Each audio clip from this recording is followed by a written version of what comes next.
I call the Township of Aleppo Commissioners meeting to order. It's on September 18th, 2023 at 7 p.m. Please rise for the Pledge of Allegiance. I pledge allegiance to the flag of the United States of America and to the republic for which it stands, one nation, under God, indivisible, with liberty and justice for all. Roll call, please. President Jones. Present. Commissioner Darrow. Present. Commissioner Richard. Present. Solicitor Stone. Present. Manager Patterson. Here. Do I hear a motion to approve the September 11th workshop meeting minutes? So moved. Second. Any further discussion? All in favor? Aye. Opposed? Motion passes. Mr. Solicitor, would you like to introduce our public hearing?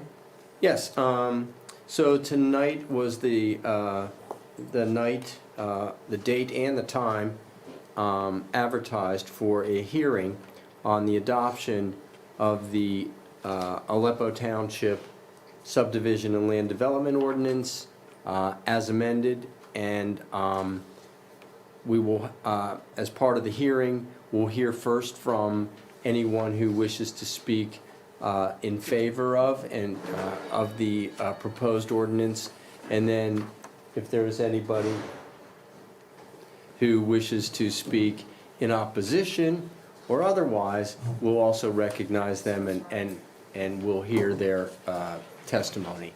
So with that in mind, the hearing is officially, the evidentiary hearing is officially open. Is there anybody that wishes to speak to the ordinance? I see our planner is here, and maybe she would like to make a short presentation. And just one I do quick have some comment. slides. Commissioner Haluka has joined the meeting. Please, And, introduce yourself, please. Certainly. My name is Laura Ludwig. I'm a senior planner and group manager of planning and design at HRG. We were the project consultant for the Saldo update. I also have Lori Morgan, a senior planner as well at HRG, here with me tonight. We do have a couple just very brief slides prepared. I think you got copies of them too, and I think he's working on getting them up on the screen there. This won't take too long, but I wanted to give everyone just a brief overview of sort of the process and some of the updates and changes that were made to the subdivision and land development ordinance. So really the purpose of the project, here it comes, maybe? We don't know, we're not sure. Give it a sec. It's really thinking. There we go. You can go to the next slide. Thank you. All right, perfect. So really the purpose of this update was to modernize the existing subdivision and land development ordinance that the township had. So your previous ordinance was written and adopted in 1996, so it was a bit outdated.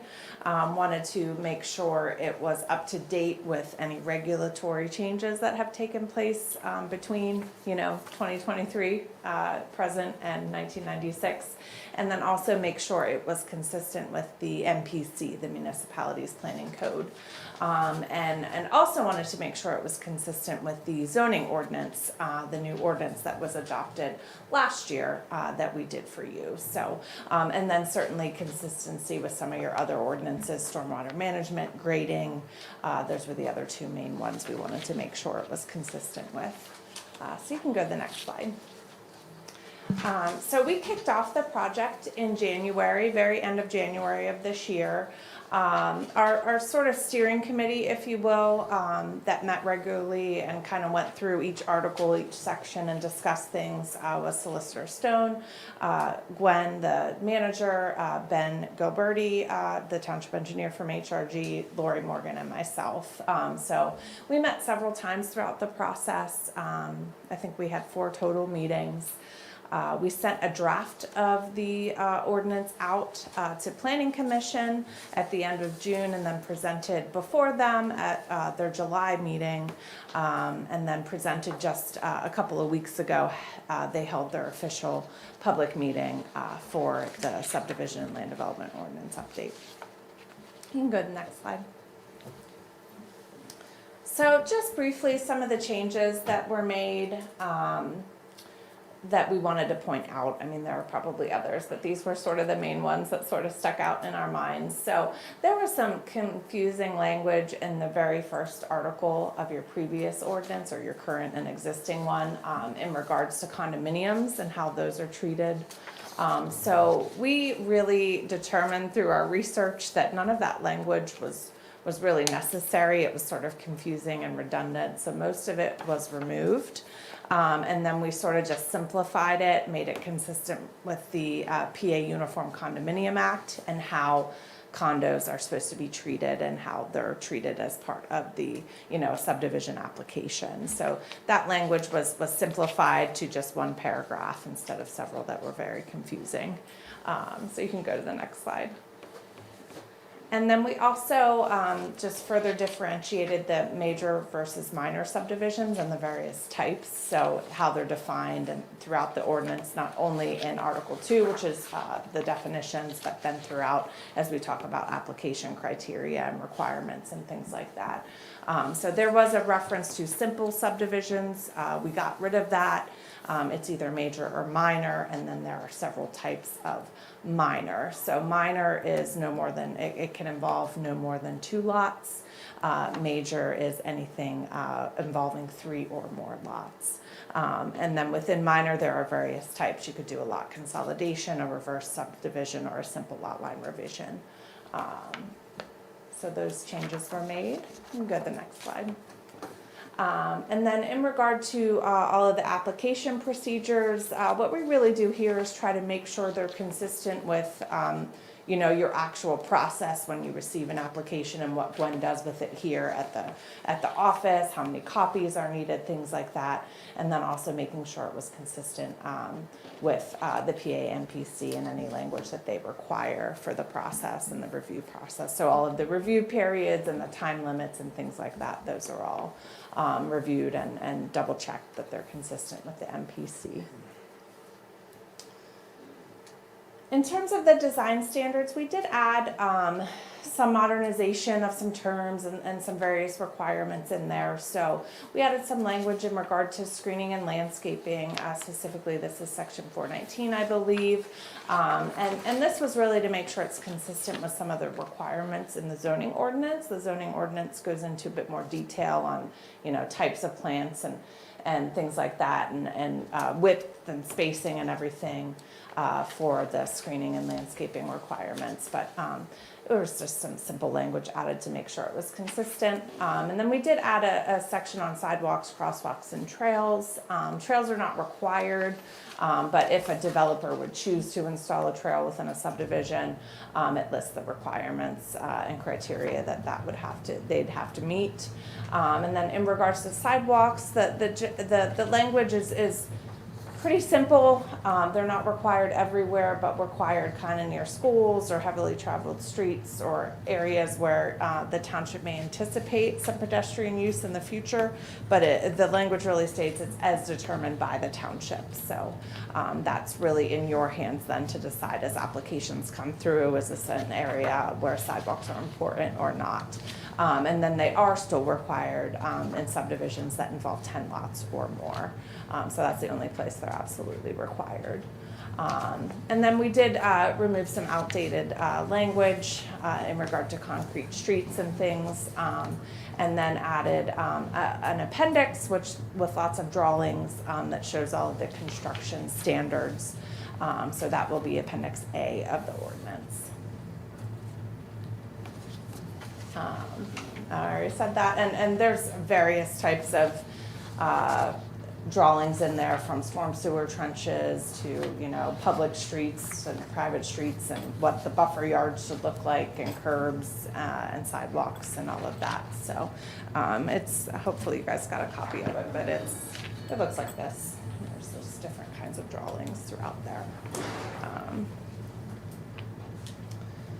So one of the other changes that has been made, the township doesn't currently have like an official appointed zoning officer. I know you guys have been talking about this, and for a while we didn't know whether to keep zoning officer referenced in there or just say township and keep it general, but in the end we did decide to keep all the zoning officer references because it specifically is called for by the PA-MPC, so we wanted to remain consistent there, and it's referenced that particular zoning officer is referenced in the zoning ordinance as well. So I know you guys are working on that and trying to find an individual. I think right now sort of multiple people share that role, kind of unofficially.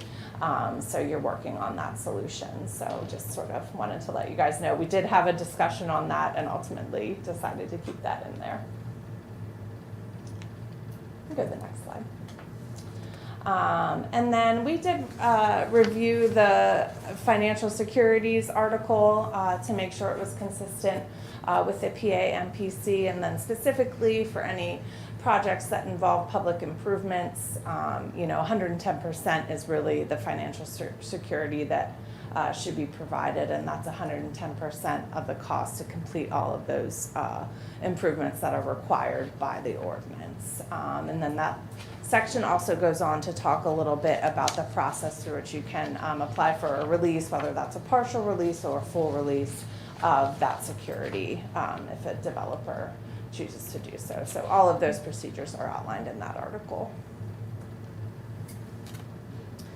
And sort of where we're at right now, the draft ordinance was submitted to Allegheny County, the planning agency there, on July 31st. The 45-day review period expired a couple of days ago on September 14th. And tonight is the board's official public hearing. We did receive some comments from the county. They were not substantial. You can go to the next slide. And a lot of these we already did. Their review letter was received. It was dated August 21st. A couple of their comments were more in practice, I think, later down the road, or just sort of kind of making sure that everything was consistent with the MPC, or that the solicitor, reviewed some of the sections that talk about reinforcement and enforcement of everything, which we did all of that. You can go to the next slide. And then one of their suggestions from the county was, considering a checklist for the application criteria, and that is actually something we are working on as part of this. I think we just need to finalize those, Gwen. So we'll get those ready to be put on the township website. So folks, it's just sort of a checklist. So if you're applying for a major subdivision or a minor subdivision or what type, there'll be a checklist that applicant or developer would kind of go through to check off to make sure that they have everything they need to submit.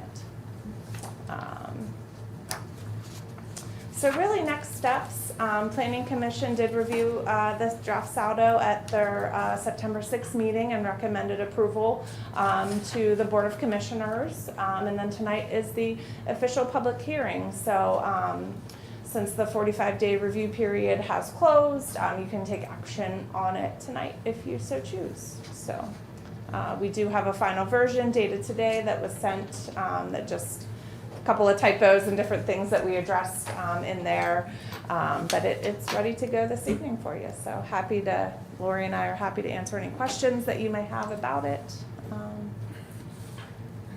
Pretty straightforward, a lot less pages than the zoning ordinance, right? A lot fewer pages than when we were here last year. So it's a little bit easier of a review. I'll just add that I was an integral part of the process. It was a pleasure working with the planners and with HRG. They did a great job. We did take a lot of comments from outside sources where appropriate, and the county always has their comments, which are generally very helpful. So again, it was a smooth process, and legally I'm satisfied that it's a very well-conceived ordinance for your subdivision and land development. Good. Are there any other questions or comments? Move that we adopt the revised Not subdivision quite and yet. land We- development ordinance. We want to close, we just want to close the evidence. If there, we want the minutes to reflect that there are no other speakers who wish to comment either in favor of or opposition to, and so we'll close the evidentiary hearing at this point. Actually, there are two documents that I do want to have made part of the meeting minutes. One is the proof of publication of tonight's meeting in compliance with the MPC, and also a copy of the actual ordinance itself, which we're passing tonight. And those would be the two exhibits to attach to the minutes. And with that, we can close the evidentiary hearing, and you can make your motion. Move that we adopt the subdivision and land development ordinance dated today. Second. Any further comments or questions? All in favor? Aye. Opposed? Motion passes. Chief?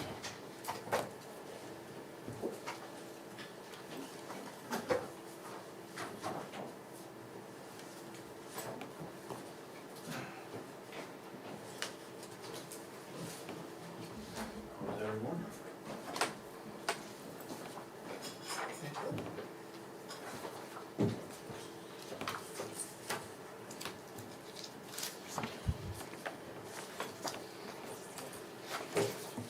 Thanks, Bill. Well, would you throw the middle? Unfortunately, yes. Hey, Bill. Introduce yourself. Thank you. I was gonna say, did you have fun, but that answers it. Yeah. Year Thank you. Thank you, Laura, thank you. Thanks, Chris. And Commissioner Williams has joined the meeting.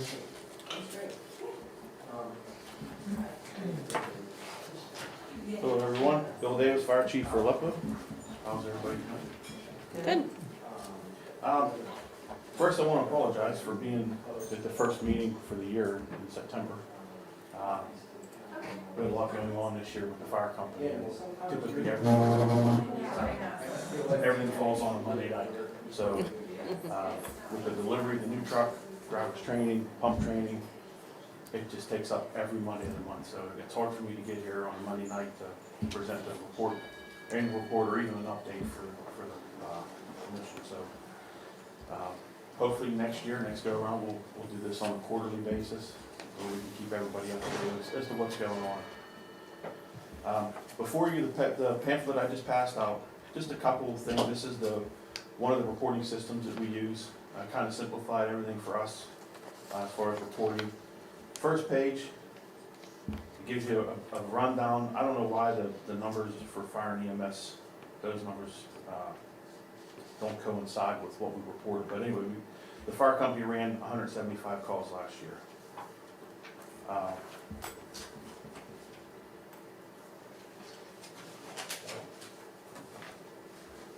The total 175 calls, when we key these into our reporting system, we have two zones, two districts. One is Aleppo and the other Swickley Heights. Swickley Heights is just Swickley Heights calls. Aleppo consists of Aleppo's calls and all of our mutual aid out of our district that we go into other communities. So with that said, Swickley Heights had 62 calls. Aleppo was 112. Of the 112, 40 of them was just in Aleppo.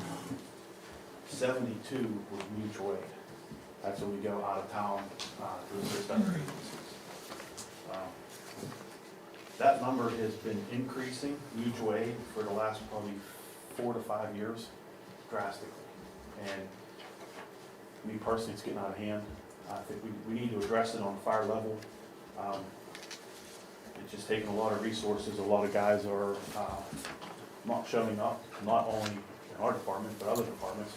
Therefore, other companies keep adding more and more fire companies. We responded the other day into the North Boroughs for a carbon monoxide alarm. It was 4 companies.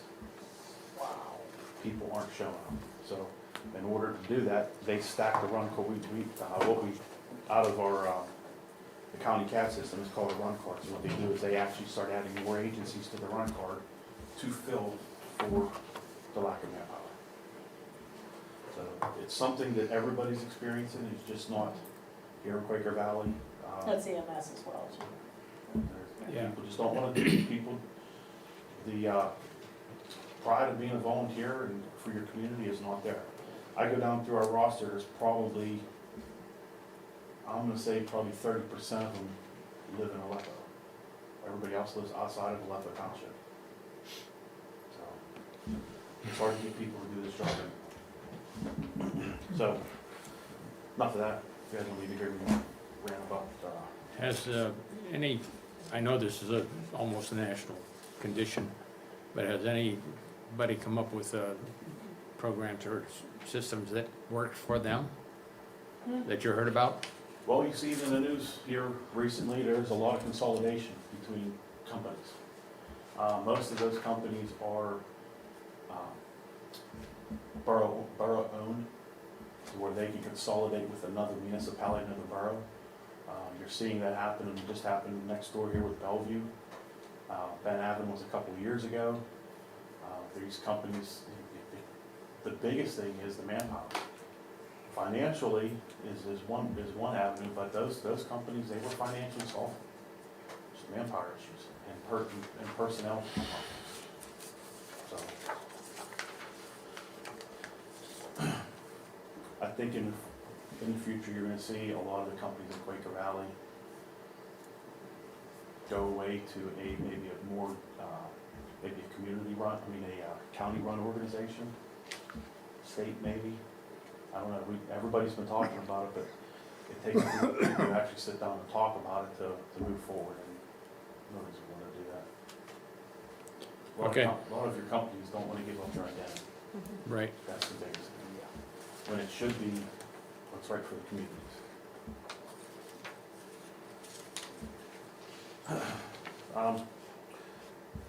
In the pamphlet, if you got, in the first page, it just gives you a general idea, what the fire company's done, response times. Notice there is a few EMS calls on there. We do not provide a QRS program or EMS, but EMS does request us on occasion for lift assist, and we respond to those. We responded to a couple medical calls too, but there's not much we can do because we only have a couple people that are trained. The second page is a pie chart that gives you, on the bottom, the list of incidents that we respond to. It's kind of the NFPA code. On the page after that, it gives you a list of the coded numbers for NFPA, and it lists it by incident type. So that second page of that coincides with the first pie chart. And then in the last, there's a list of all the calls. This is the list for every call, 175 Aleppo, Swickley Heights. And you'll see the ones that are basically mutual aid, you'll see them listed as a different municipality.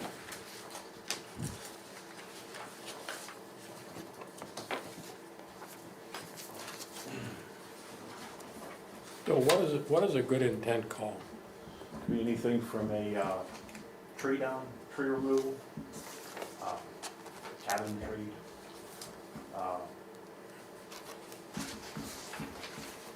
Good neighbor call, Okay. yeah, acting as a good neighbor. yeah. So this here, there's a water problem, that's a good intent call. Service calls are typically fall under fire alarms, false alarm calls. Chief, I'm curious, how many times are you utilizing mutual aid in rather than mutual aid out? I hear you guys going out a lot, I never hear anybody coming in. Well, in this report, it says we only received it 11 times.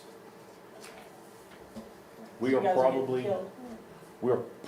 I know we're one of the only companies in Quaker Valley and the North Boroughs that did not jump onto the new run card format. Meaning the new run card format, if, say we have a fire alarm somewhere in the manor, it's typically 2 engines, 2 ladder trucks, and a rescue truck, first alarm. We don't do that. That's crazy to put that many people. It's not so much as the fire equipment, But you gotta think about all the people out there trying to get to the station to get the equipment to the road for a fire alarm when 9 times out of 10 it's a cooking incident, it's a dead battery. So the new run card system, the county wants you to load these run cards, and we are the only, probably, I know we're the only ones in Quaker Valley, we're on the old format. It's just our company. We can handle all the fire alarm calls and all that with just one engine. If you go to the city of Pittsburgh, they're responding to fire alarms with one engine. Sometimes it's crew 3, crew 4. You don't need to take $1 million ladder truck, $1 million engine, and 3 other engines from other communities to go to answer a fire alarm. Now, having said that, we had that happen to us this year in Swickley Heights. It came in as a fire alarm, and there'll be a structure fire. Came in as a fire alarm, smoke detector activation.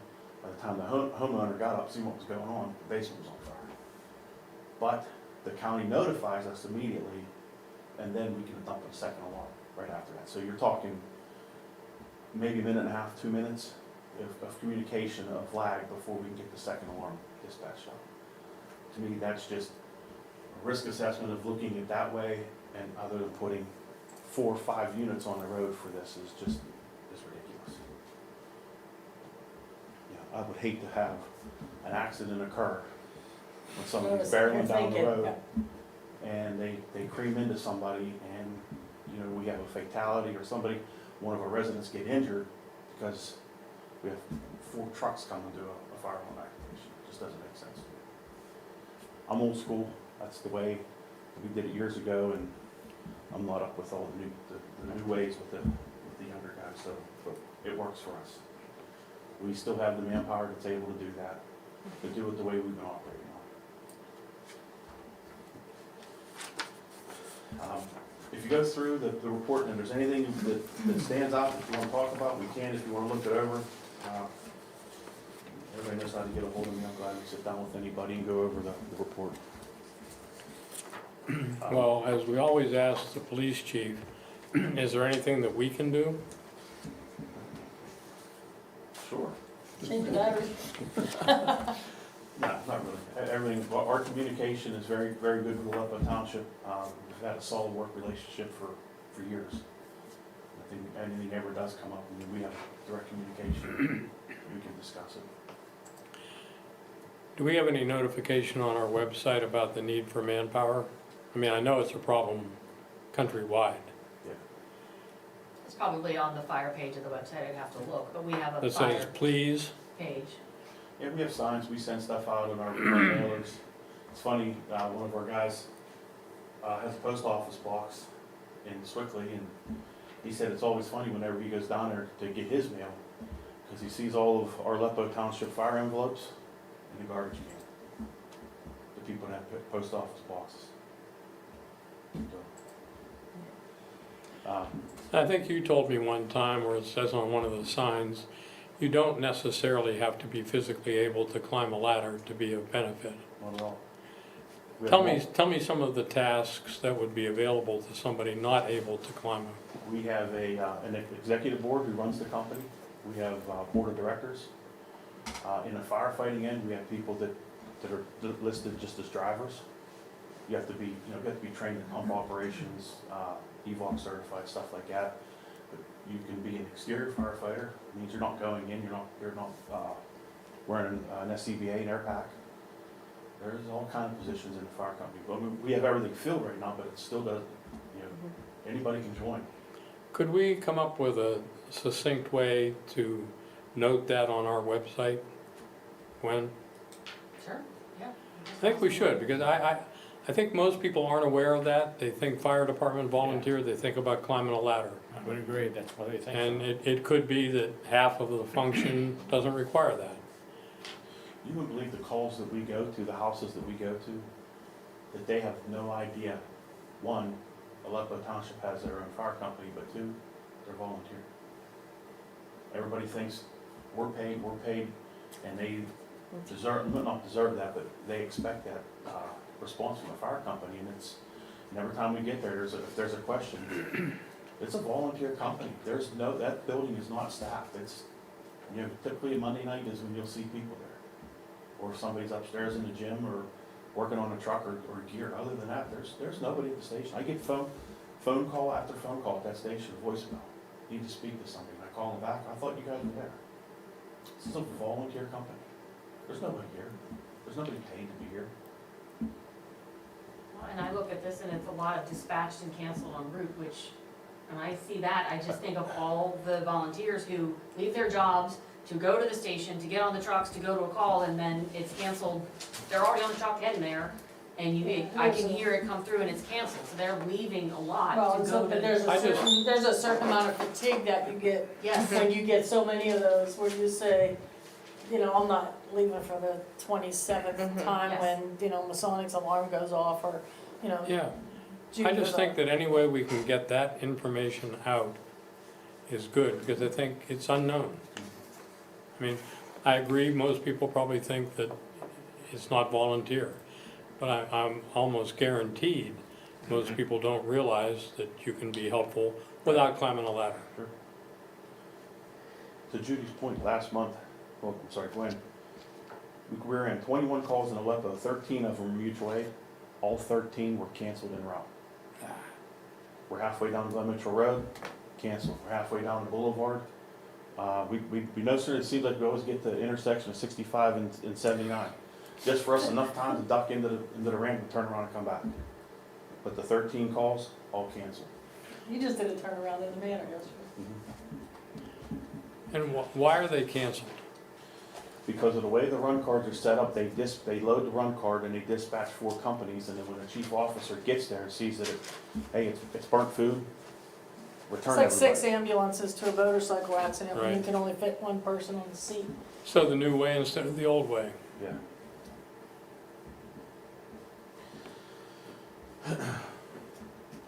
It is crazy dispatch. Well, if nobody has any questions you want to talk about, I'll just go along with what we have going on so far this year. We did take the delivery of the new Pierce pumper in May. Yeah, finally, a year and a half, it arrived. Unfortunately, it's out of service for the next month. First call was going to was involved in an accident. So, right now, it's at the body shop, expected to be back early October. So luckily, it was just an unfortunate circumstance, nobody got hurt. We were kind of forced off the road, struck a telephone pole with it. Nobody got hurt, that's the big thing, and the truck can be repaired. We did sign we worked on a new contract with Swickley Heights, signed this year. Signed another 5-year contract with them with the possibility of a 20-year extension. One of the things that we worked out with Swickley Heights contract is they're replacing the squad truck. It's a 50% acquisition between the fire company and Swickley Heights. Swickley Heights owned the old truck. They're going to turn ownership of the new one over to us. That truck should be delivered in mid-October. That was all part of the Swickley Heights contract.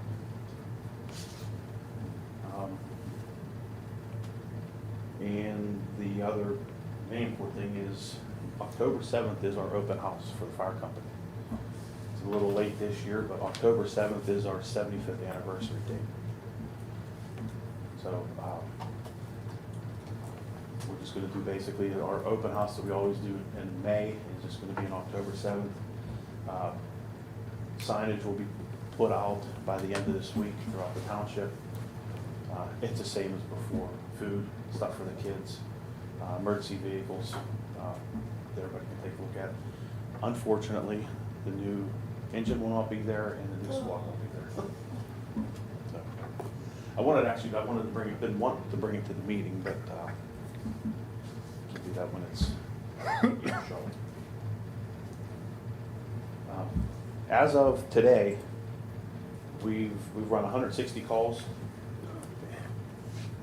57 of them are in Swickley Heights. Aleppo was 103, but out of the 103, 68 of them are mutual aid. So that's other districts. And probably, I didn't go through it, but it's probably, I mean, there was quite a few mutual aid calls that we went through that was actual, a structure fire, vehicle crash, stuff like that. But most of them are canceled en route. What fire departments do you usually have mutual aid responsibility with? All of Quaker Valley. A lot of it is Swickley, just because of, they're our neighbors. When Neville they're- Island, What's that? is it Neville Island? Neville Island has changed their run card format, so we are on with Neville Island for first alarm structure fires. We've been there probably 5 or 6 times so far this year. We just over there over the weekend for the Metallica fire. Swickley mostly because when one of Swickley's pieces of equipment's out of service, they replace it with ours, and when one of our vehicles out of service, we replace it with one of theirs. Are you compensated in any way for mutual aid calls? No. It's Has called that ever mutual been- aid. Has it ever been considered? All of your companies in Quaker Valley are volunteer. Swickley is listed as a volunteer, but they're paid per call. They have a program worked out. Sorry, with they pay for what? Paid per call. They have a program with their Cochrane Hose Company is the manpower association that provides the manpower to Swickley Borough. And Cochrane Hose Company has an agreement that they pay their people per call and per event. We have been looking at that. That was one of the reasons why we were renegotiated our contract with Swickley Heights. And hopefully, in the near future, talk to Aleppo. It's just an incentive for our people. If we can start giving them something per call, it's Yeah. not much. I don't know the exact number, but I think it's like $10 per call. It's something, it's a give back. Sure. Unfortunately, the way it is today, anybody who walks in the door that wants to participate, what are you gonna do for me? So, we have to go with the times, and hopefully, I think it'll, since, the way things are today, money drives everything. If you're able to give the membership something back, I think it'll work. I think it'll help. We just haven't had the means to do that in the past, 15, When- 20 years. When do you anticipate opening conversation with Aleppo? Well, now that all the meetings and truck stuff is done, hopefully soon. Paul, how many members do you respond to a first response? How many guys did you have in the trucks coming up to the yard last night? I think 4. It all depends on what type of call comes in Right. and what's the nature. I just wanted a If general it's, idea, okay. if it's a fire alarm, we have it in a rule. If 2 are in the truck, 2 can leave. Judy, Um, 8,000? Not even close. Right. For every call, 6,400 at 4. Well, 4 times 175 times 10. Yeah, it's nothing. If it comes in as a working fire, like the Oh, yeah, well, that's exciting. Yeah. Metallica fire, we had guys standing back at the station because the ladder truck went, the squad went, and the tanker went. There was guys at the station, but we didn't have enough seats for them. And there was enough fire companies over there that they didn't need our guys. Bring more Yeah. poppers. Yeah. So, I mean, it all depends on the nature of the call. Tree down, it all depends on the time of the day. At night, I will say at night, it's 2 o'clock in the morning, you're lucky to get 4 people.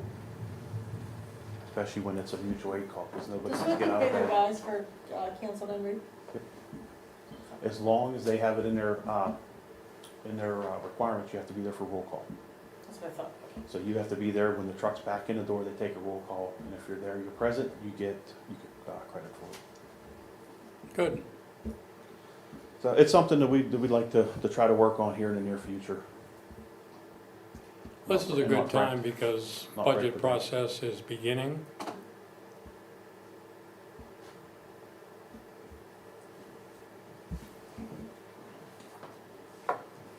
That's all I have. None of them wants to leave. Any questions for the chief? Thank you very much. No problem, thank you. No, we're Thank very you for the- fortunate. yeah, Thank you for the support Yes, for all the we years. are. No, we're very fortunate, and I don't think there's a municipality in the country that's not concerned about especially volunteer fire departments because I think if some of the commonwealths, like Pennsylvania, if they get their act together, I mean, we're down to less than 35,000 volunteers throughout the state. Years ago, there was almost 400,000, and it's dwindled. You know, all these other states, they're paid. They're paid. You go to Ohio, in rural Ohio, and it's a paid department. And then they might cover 150 square miles with multiple stations. But you look at Quaker Valley, look at the fire equipment that's sitting in Quaker Valley. It's millions and millions of dollars. When probably Quaker Valley could be handled with probably 2 stations, manned 24/7. That's why EMS is coming under fire, same reason.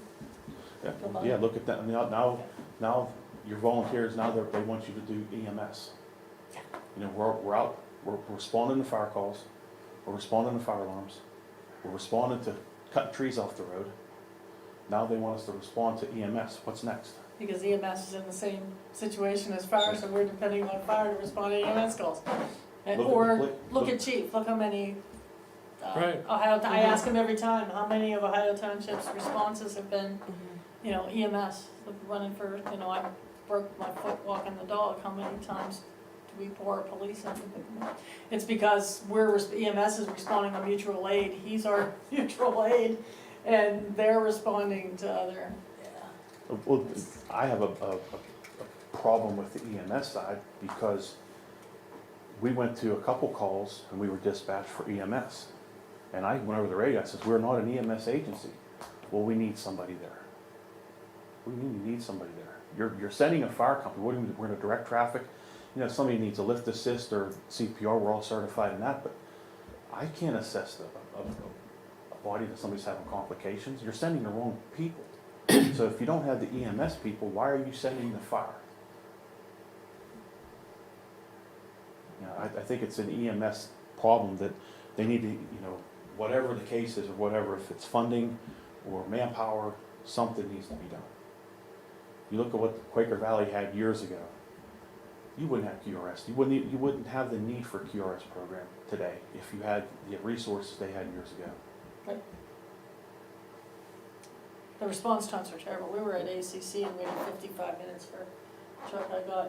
I got the fire department from Swickley, 2 police officers, another fireman from Swickley, and finally an ambulance from Ross Westview. Yeah. You know, a couple calls for Ross Westview showed up. Yeah, Okey doke. Anything else? it's crazy. Yeah. So, Thank you very much, and we look Okay. forward to a discussion. Thanks, Steve. Thank you, everybody. Thank you for the support. Police. I had a police chief, Annie can't be here tonight, I have police, the summary report. They had 50 calls for the month of August, 28 were medical emergency assistant ambulance, 7 traffic citations, and all the rest of the category had like 1 or 2 calls per. Alarm of residents, fires, animal complaints, hit and run, that kind of thing. So there were 20 calls where police were being police. And 30 calls where police were being medics. That's the kind of thing that the chief's talking Yep. about. They were being police about half of the time, and they were being EMS the other half. And I think, I might add to that, you're fortunate that Ohio Township is your police agency, because all their guys are first responder. Not only they're certified, but they're made to keep that certification up. You have some other your police departments around here that you have to have it to get hired, but you don't have to keep up your certification. So at least when you're getting a Ohio Township police officer. That's because Ohio Township has wonderful trainers. Mhm. Emergency management. No real report, except I want to put something in the back of your head that reminded me, that Gwen and I kind of bounced around a little bit. The thought of doing a community-wide CPR first aid class and making it available, just keep it in the back of your head, making it available to the public. And doing something here, kind of free of charge, available to the public. And Gwen is the gatekeeper. When we start our conversations with fire, I would like Ms. Haluka to be involved.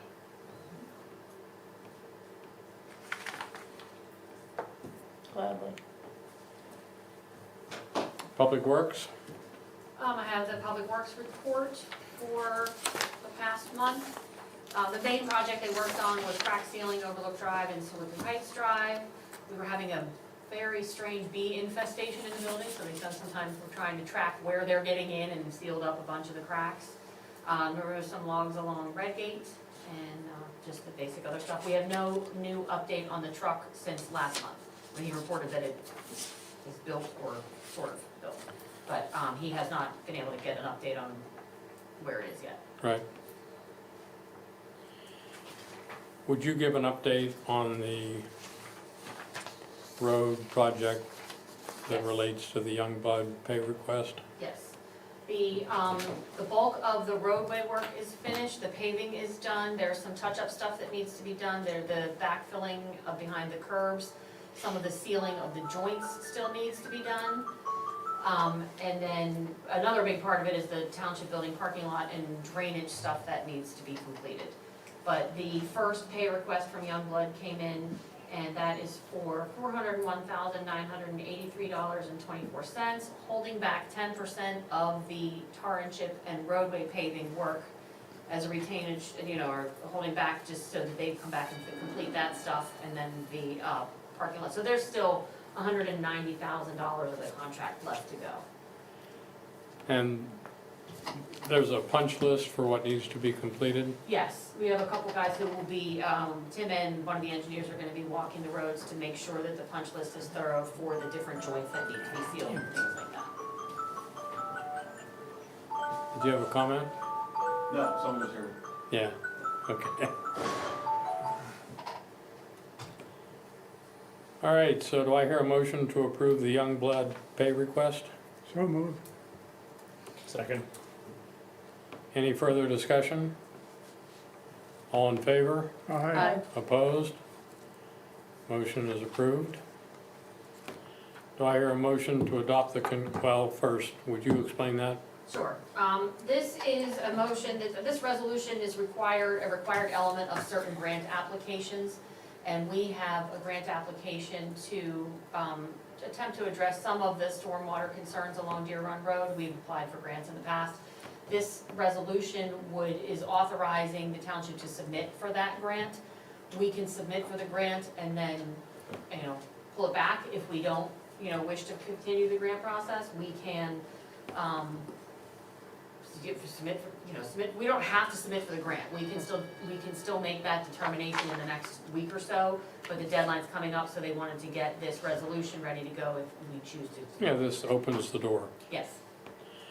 So if you can, if you make the motion, read the whole thing. Do I hear a motion to that effect? Yes, so moved. Motion to adopt the concurring resolution applying for a 2023 GEDTF grant for stormwater project funding. Second. Any further discussion? All in favor? Aye. Opposed? Motion passes. Communications. Okay, we have two communication updates or just information sharing. We received a call from Kathy Davidson about deer in our deer program and where we stood on that. So just to rehash sort of what we've done for the last 2 or 3 years here. We discussed options at meetings in 2017 and then again in 2020 and decided not to proceed, that Aleppo does not have this, any public parks that's needed to offer as hunt sites for deer control. We then adopted the ordinance prohibiting the feeding of deer in January 2023. And we do have an extensive list of some deer management resources on the township website under latest news. So that was that issue. The second issue was we did receive another complaint, so is that 2 complaints? It was a complaint, and then somebody who watched the video said, yes, me too. So, yes. Oh, okay, so we do have 2 complaints about the speeding on Redgate. So that has been emailed to Ohio Township, to the chief, where we requested another targeted speed detail. And that was just emailed on the 18th. Which is today. Is that And today? I already heard back from Chief, and he said that he's gonna be scheduling that in the next couple weeks. He's gonna put us in the rotation for a speed detail. Had they done some previously? They have done. Mhm. They move throughout the township in Yeah, I've seen multiple them there. locations. They've done them on Red Were Gate. there any That's tickets one of their given? big hits. There's always tickets. Mhm. Okay, Yeah, I've seen them pull over on the hill even. Mhm. And we obviously will not announce when that will be. no, I wouldn't suspect that. And that's it. we could say it's all the time. Yeah. Any other communications? Nope, that's all. Planning and zoning, I believe we've already done that. Yeah, Tax collector treasurer. Clay couldn't be here tonight, but you have the report in your packets. To some of the, I want to make a suggestion, Gwen. sure. Because these reports come to us pretty soon before the meeting, I'd like to suggest that we discuss this month's report next month. So in other words, if you have a chance to, you can give the report, but if people have a comment, I think it would be better suited to review it for a month or 3 weeks. And then if you have comments about this report, make them next month. Sure. That's all. good suggestion. So you can get it and have it, and then next month he'll provide the next month's report, and you can discuss the prior Right. month and that month if you want to. Right. Okay. For the property tax collections, we are only $3,500 short of the 2023 budgeted amount, which is really good, so we're pretty much collected all of our property tax. We are over budget on the realty transfer tax, and that's one where you just don't know if you have a big sale of something in the industrial park, or a lot of houses sell one year. So we're doing well, we're on track for the earned income tax, local services tax, and the business privilege tax. So we're doing well, being that this is like the. If you look at the gross against budget, we're only $30,000 shy of the entire year. Mhm. And we're collecting over $30,000 a year in EIT. So our revenues appear to be up. I haven't tracked the expenses as carefully, but I think expenses are pretty much on track. So we've had a lot of activity. We've had a lot of real estate sales. We've had some new houses. Every time there's a new house, we get more tax money. Okay? Any questions about the tax collector treasurer's report? I'll just make one note that the capital improvements balance that you see here is going to be reduced by 400,000 after this meeting tonight, so, And close to 600,000 in total. correct. And I think the budget has begun. It has, some of the stuff I'm going to, one of the insurance meetings this week, so this is the time of year when we start gathering and collecting all of the things that we know we're gonna have to put into the budget, so, as I get them, I plug them in. Do I hear a motion to approve the August bill list? Motion to approve the August bill list in the amount of $434,319.03, to ratify August prepaid bills in the amount of $10,847.85, and to ratify August payroll transfers in the amount of $25,850.94. Second, Any questions or discussion? All in favor? Aye. Opposed? Motion passes. Do I hear a motion to accept the 2024 police pension report? Motion to accept the 2024 police pension MMO in the amount of $0 and the 2024 non-uniform MMO in the amount of $14,600. second, Any further discussion or questions? All in favor? aye, Opposed? Motion passes. Aleppo Township Authority, no report. Quaker Valley Ambulance No Authority, report. Quaker Valley COG, No report. Mr. Solicitor, Nothing. unfinished business, new business, citizen participation. Any, I forgot about new business. No, I don't have anything right now. We're adjourned. It's a football night in the Berg.